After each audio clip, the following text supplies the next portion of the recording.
Hi everyone, welcome back to the London Premier League show. We thought we would do something different today instead of previewing all the games. We said obviously Big Six game today, and we'll do more of these as the season progresses. Chelsea Man United at Stamford Bridge, and yeah, we're gonna preview this game. So I'll start off as the home team. Massive game. I think you're 1 point behind us in the league, and yes, obviously if you win, you leapfrog us. If we win, we go 4 points clear, and obviously we're trying to chase down Arsenal, Man City, Spurs at the top of the table. With Spurs, we're 3 points behind Spurs, but we've got a game in hand, so must win. Obviously, we've drawn with Brentford in midweek. So that Brentford result, whether that's a good result or not, is dictated by this today's game because obviously Brentford away is tough. If you told me 7 points from nine from Villa, Brentford, and United, probably would have taken it because maybe assuming the United game would have been the draw, but probably similar to you, Razanfan, with United. You've had the tougher games this week. Obviously, you've played Spurs. Would you have taken 7 points from nine if you said Spurs, Newcastle, Chelsea before the games? I think definitely before the games, but like how what happened with Chelsea and Brentford, I think had we won our game, it would have put us in a lovely position. I think playing Spurs and Chelsea back to back couldn't have been timed perfectly. We beat Spurs, we're now closing the gap on them, and then if we can beat you guys tonight, it means we'll leave from you guys. It would have helped if we had that two extra points from Newcastle. Yeah, that's if you beat Newcastle and then you beat us, that's perfect week pretty much. But we're gonna do a combined 11. And if we can't, if there's certain positions where 50-50, we'll just ask people to comment in the comment section below on who they prefer. I'll start with the goal. No, before we go that, I'll do the criteria. So it's based on like who's available for tonight's game and consistency across the season. Goalkeeper for me, I'm gonna concede. I'm gonna say De Gea. I know Kepa's been fantastic over the last 4 or 5 games since he's come, but it's not enough of a sample size for me to put him in a combined 11. I don't know if you agree. I'm willing to concede on De Gea. Yeah, I would have to say De Gea as well. I mean, Mendy's not looking great right now. I know Kepa's in good form, but he's not really consistent. He has his good games, but yeah, I think if you want consistency and a good performance overall, De Gea is the person. Yeah. Right back. I'm gonna have to concede for a completely different reason. Obviously, Reece James is injured. He's not available for tonight's game.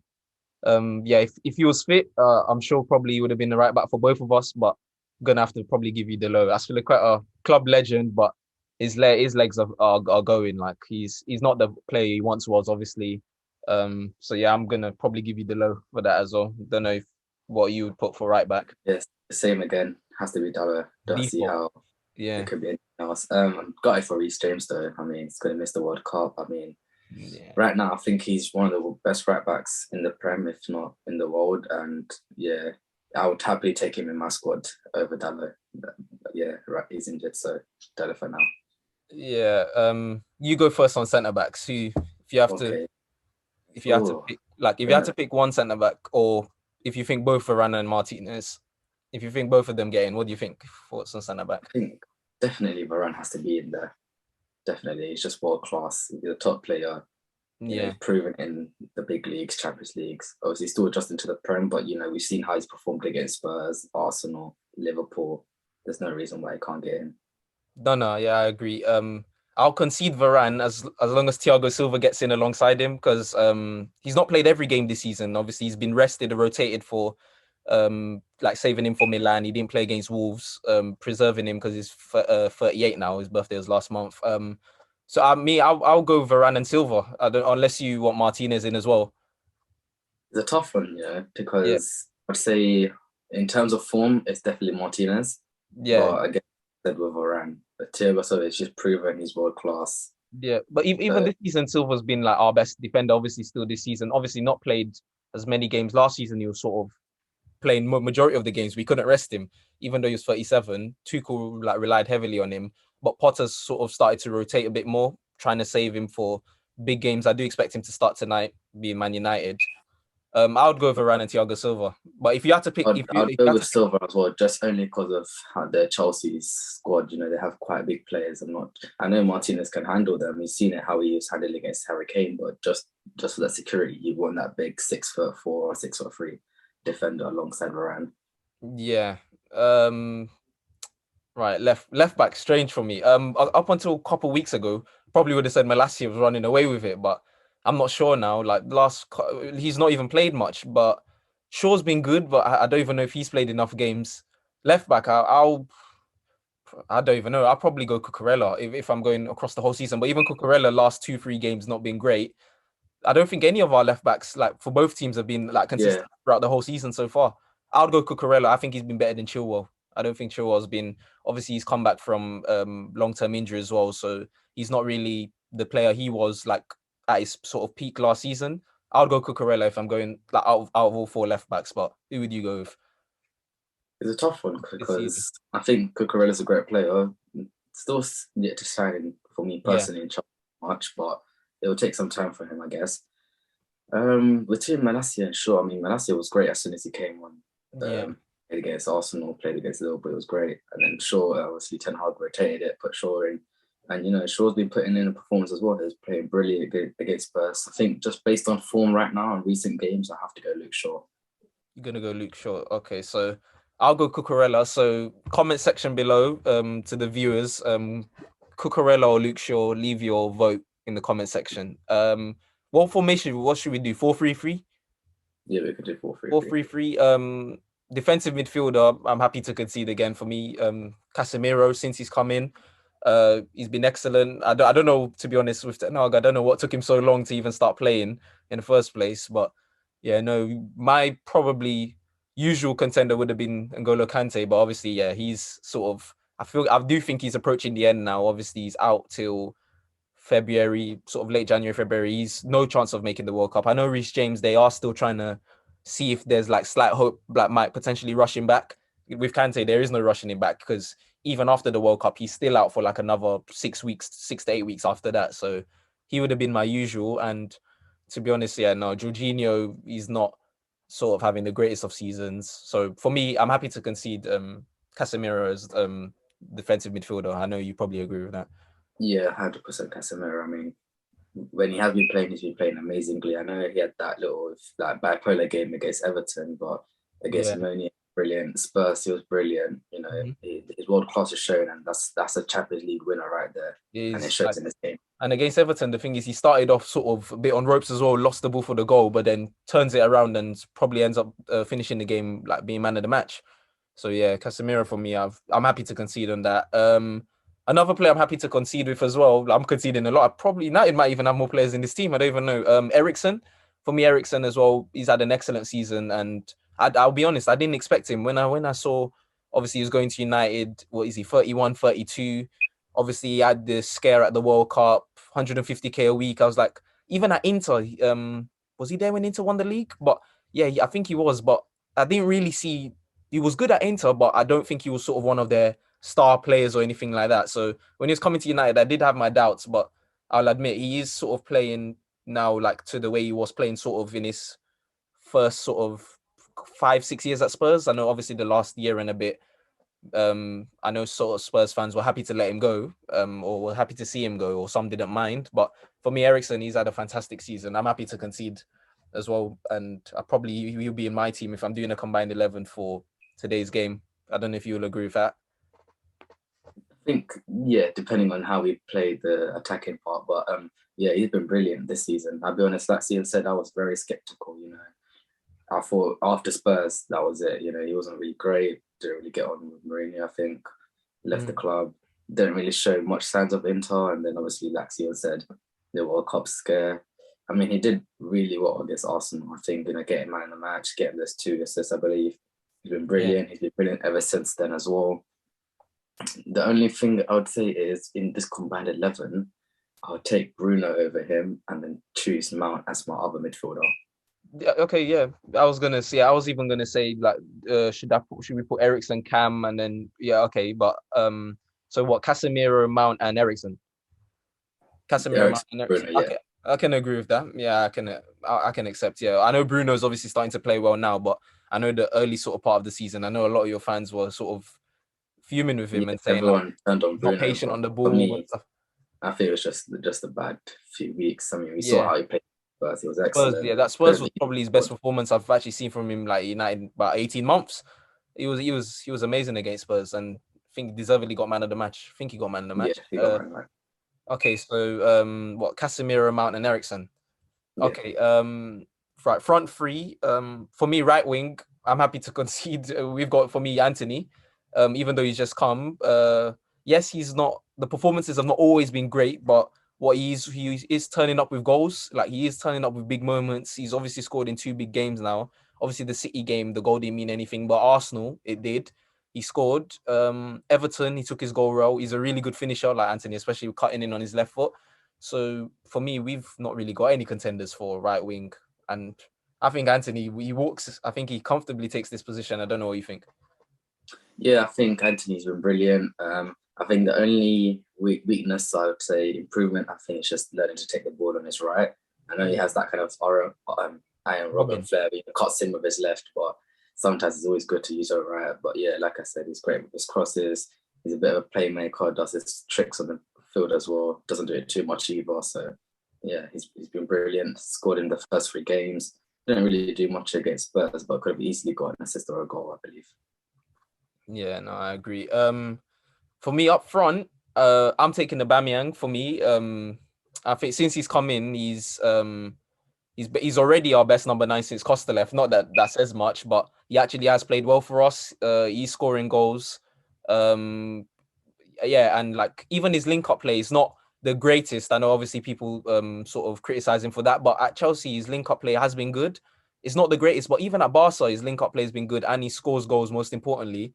And for me, it would have been between him or Martial for me up front, but obviously Martial sort of had his injury problems, although he has scored when he's sort of played. But for me, I'm taking Aubameyang. I don't know if you want to put any United players up front. Yeah, no, I agree. I think it was definitely between Aubameyang and Martial. Maybe Rashford, but I would have stuck him on left wing. But Yeah. yeah, definitely Aubameyang. He's the most informed player right now in your squad. I think scored in the Champions League, scored in the Premier League as well. To be honest, our attack, like in terms of striker, Ronaldo's been dropped, so he's out of the picture. Yeah. Martial's injured, and it depends how Ten Hag wants to play it. If he wants to play Rashford as a number 9, he can, but I think he's going to play him as an outside winger. Left wing. The thing is, yeah, Rashford, yeah, Rashford can play left wing as well. And I don't know, like I do want to like bring Sterling into it, but I don't know. I actually think sort of Rashford. I feel like it would be unfair for me to leave Rashford out, like because Sterling scored, I think 3 goals for us, I think, but Rashford obviously scored a brace against Arsenal. Did he score against Liverpool? Rashford scored against Liverpool, isn't it? Scored against Yeah, Liverpool. Rashford. I know even the performances, Rashford. Sometimes he sort of drifts in and out of games. First, there was a few chances she should have buried, but Lloris was Against Spurs, yeah. Lloris was like he kept the score down, but like it's weird because I do want to bring Sterling into it, but I feel like I have to put Rashford in if we're obviously basing it off this season. Rashford, even though he's probably not been the greatest in most games, he does turn up with big moments. And yeah, I think with the brace against Arsenal and the goal against Liverpool, he even though Rashford he wastes chances as well, but he's more clinical than Sterling, which is scary. Like Sterling does miss a lot of chances, so probably gonna have to put Rashford in.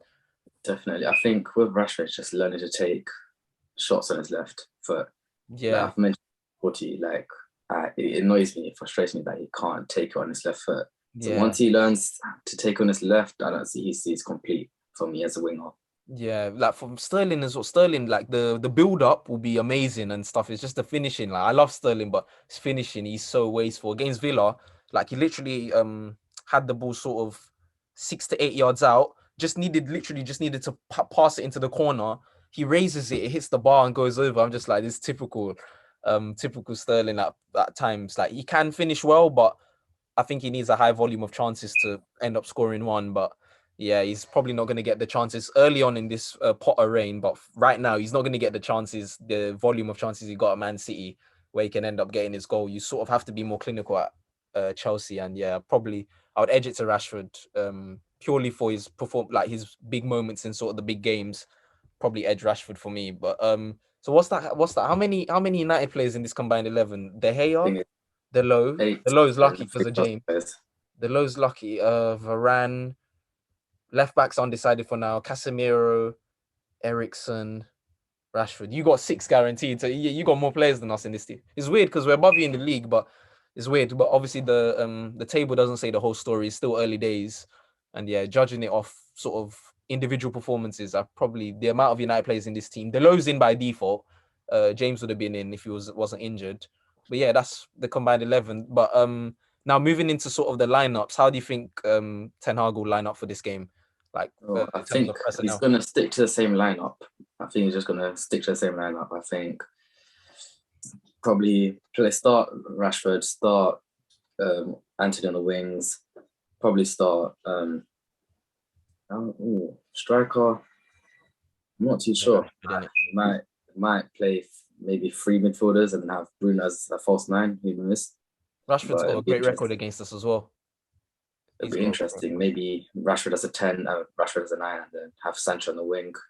But I think it's going to be a similar lineup. Obviously, Ronaldo's out of the question now. But to be honest, I'm sort of glad that we're not relying on Ronaldo. He's not on the form that he used to be on. But, that just happens with age, unfortunately. But it's a good thing we're not relying on him. I remember what Conte said that, Ronaldo was who beat Spurs last season, not United. And then we proved in this week that, listen, we're more than capable without Ronaldo. Didn't play a single minute, didn't rely on him. We still managed to get the goals, and we should have scored at least 3 or 4 more if it wasn't for Lloris. Yeah. I think it's going to be definitely a similar lineup. The only changes I can see is potentially, I don't know why, I just have this feeling of Ten Hag, maybe Casemiro will get dropped, maybe Luke Shaw will get dropped, and then Malacia will get dropped. I just had this feeling that McTominay will start this game, only because of the midweek game. I'll be stunned, man. I would love Casemiro out and McTominay, and I would actually love that. But surely Ten Hag sees now, because even Casemiro is the man in the match contender against Spurs as well. Surely, I think Ten Hag, he knows the importance to his team now. I'll be stunned. But another question: do you think, obviously, the Spurs, you sort of suffocated them in sort of their own half? You never let them like play out from the back ones. Do you think coming away to Stamford Bridge, away to a Big Six, do you think he's going to play the same way? Like in terms of like Fred was sort of the key component of that press. Like he never gave Bentancur, Bissouma like any time to get on the ball and turn, stuff like that. Do you think you're gonna come with that same approach at Stamford Bridge, or just drop back a little bit deeper? So, I mean, I don't think we can afford to drop back, only because I'm just saying that Chelsea's attack is not the greatest. I know you have Aubameyang now, but up until Aubameyang, you guys didn't really have that, goal scoring threat. You wasn't really taking your chances. I mean, nothing against the teams you've played, but if you played a proper Big Six game, I think your attackers would be struggling to get past world-class defenders like the likes of Ruben Dias, Van Dijk. So it'd be interesting to see how they line up against Varane and Martinez. So do you think United specifically, do you think you guys are gonna like press us the same way? I think I think we have to. Okay, fair enough. In terms of us, lineup, I'll probably say obviously Kepa 100%. He's the number one right now. Like Mendy's gonna have to work to get his spot back. And for me, and Mendy, he did make a lot of mistakes, and he still like was playing. So, like Kepa, unless he makes sort of 3 to 5 mistakes before I would even consider bringing Mendy back. For now, Mendy, he's restricted for me to Carabao Cup, Champions League. If we qualify like before Game 6, he can have the last group game there, and sort of the domestic cups. But for me, Kepa is the number one. And yeah, Mendy, he deserves to be sat on the bench. So Kepa's going to be in goal. In terms of formation, is weird. We'll either go 3-4. The thing is, it's 3-4-3, but Loftus-Cheek's basically, when you see him, he's actually part of the midfield. Like on sort of he drifts into midfield and becomes sort of a third midfielder. So probably say we'll line up in the back three. I'll probably say Chalobah, Silva, and Koulibaly probably should be the back three. I'll probably go Anthony. Anthony's quick. I'll probably go Cucurella. I think for the pace. I think Chilwell's sort of been a bit heavy on his feet this season, which is understandable. He's still recovering, but I'd probably want Cucurella, who's more sort of agile, to like sort of change direction, because Anthony can be tricky. So I'll probably go Cucurella. Right. So it's weird. So that's probably, what did I say? I said Chalobah. Did I say Chalobah, Silva, Koulibaly? So I'll probably go Loftus-Cheek, sort of right wing back, but sort of drifting into midfield. I would go Loftus-Cheek, Kova, and Mount, and then I'd go Sterling. Sterling's never scored against Man United, by the way. I think, what is it, 23 games, no goals? Yeah, that's crazy. Games. But yeah, I'll go Sterling, Aubameyang, Pulisic. I think Pulisic deserves to. I've actually been quite critical of Pulisic, sort of over the last couple of seasons, but recently he has been playing well. He came on against Brentford for about 20, 25 minutes. Obviously, we couldn't find the winner, but he did look dangerous. For me, Havertz is getting dropped. Havertz was shocking against Brentford, and he's sort of been below par sort of most of the season, to be honest. And Havertz is a big season for him. It's his third season now, so he's got no excuses not to start delivering, but he is getting dropped for me. Brozier, yeah, he Brozier was good against Brentford. Obviously, he's still young. Sort of the final pass, there was a moment where if he just saw Mount, he would have been able to backheel it. Mount would have had a tap in open goal, but yeah, he didn't see it, and he sort of tried twist and turn, but then Brentford got players back, and then he sort of flashed it across goal. But yeah, it was too late by then. So I'll probably not drop in Brozier, but I would just go for sort of the experience of Aubameyang. Obviously, he's done it more in big games. So yeah, I'll go with Pulisic. He deserves to start. Sterling and Aubameyang. Score prediction. Ooh, I'll go first as the home team. Score prediction is tight. I do want to say 1-1, but I'll just nick it to. We haven't beaten United. It's weird because we haven't beaten you guys in the Prem since 2017 Morata 1-0. And I was talking to Jefferson about this.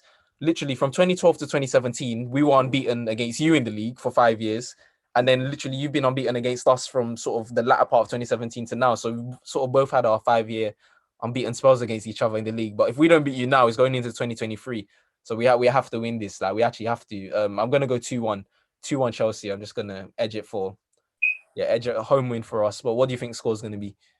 I think it's also going to be a close game, just based on the past games. I mean, up until Spurs, like we was barely getting any goals. I know we was having a lot of shots on target, but we was struggling to find the net. I think we will struggle to find the net against Chelsea, but I do think we'll win it. I think we'll win it 1-0. I think once we get that goal secured, we're just going to be sitting back and just first goal is massive, isn't it? Yeah, first goal is so important. That's going to be important.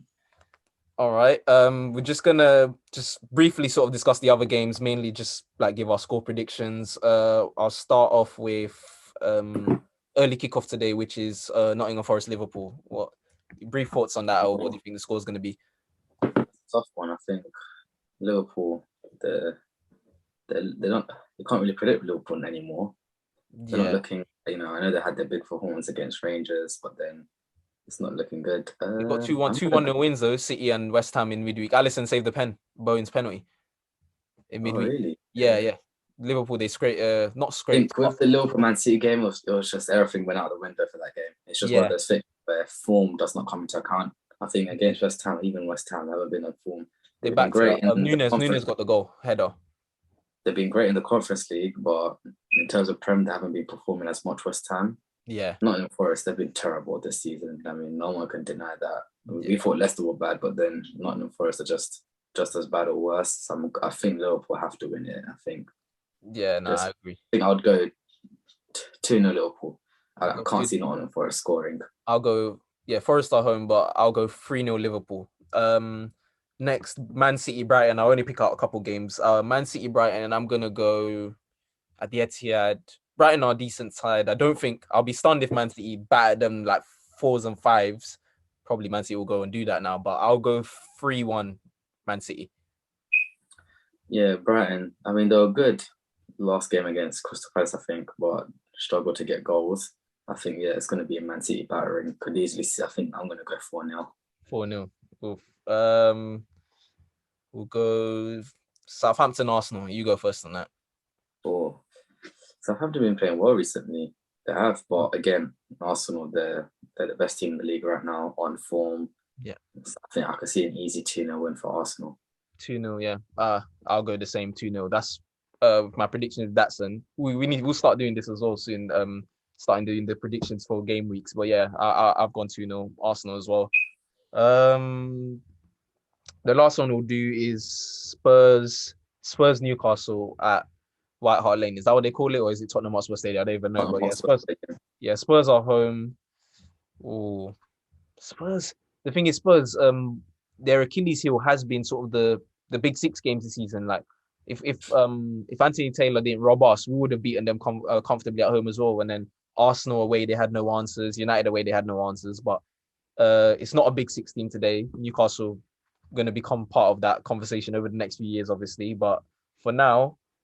Oh, I'd probably say 2-1. I think, what did I predict? I'll go 2-1 Spurs. I think they'll just edge it, but I think Newcastle will give them a game. I could easily see that being a draw, but I'll just go Spurs. I know these guys can score goals out of nothing even when they're not playing well. So I would edge it to Spurs, but it wouldn't surprise me if it's 1-1, but I'll go 2-1 Spurs. I'm gonna go 3-2 Tottenham. I think Tottenham, they perform well at home, but I've got to give props to Newcastle. I think outside of the top six, I think they're the best informed club right now. Performing well. Almiron, is on 5 goals right now. He's Yeah, playing alongside well. Bruno Guimaraes as well. I've been seeing him. He's been He's been being scoring amazing as goals, been well. playing really well. Yeah. So clearly they might not be having the best players, but they've got players that can work together, link up well, and they're clearly proven they can score goals. I mean, they kept us quiet away, drew against Man City. So I can easily see this being a draw, but I think Tottenham will edge it out. That Kane and Son link up will just edge it out for them 3-2. Yeah, I agree. But yeah, everyone, thanks for watching. Keep an eye out for more sort of Big Six sort of previews before games as well, alongside sort of the whole episodes and stuff like that, which will be back next week on one of the days where we'll obviously talk about the Chelsea United game and the other games this week. So yeah, keep an eye out for more Big Six previews like this moving forward. But yeah, take care, like, subscribe, and share, and we'll see you all again soon. Take care. Bye.